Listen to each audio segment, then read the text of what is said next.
Groundhog Day. One morning, Mrs. Connor wrote a poem on the blackboard.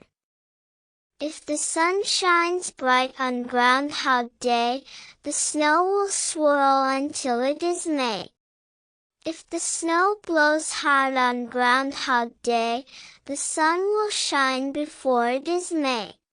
Today is February 2nd, said Mrs. Connor.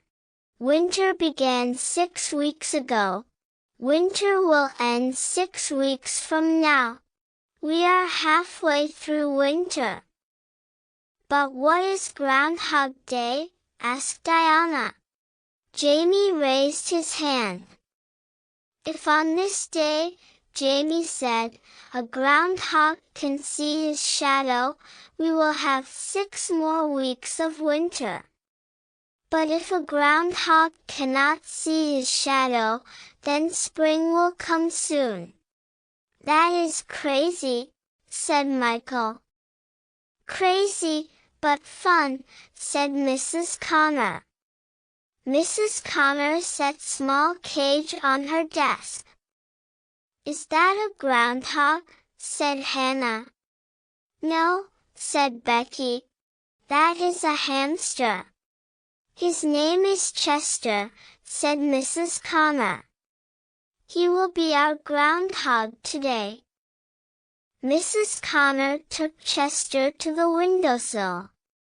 Chester will see his shadow for sure, said Reza. I do not want any more winter, said Emma. Mrs. Connor opened the door to Chester's cage.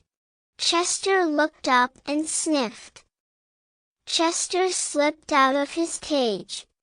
He looked around. No shadow, cried Katie. No more winter, said Emma. Chester is not always right, said Mrs. Connor.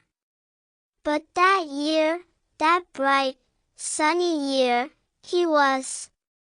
The end.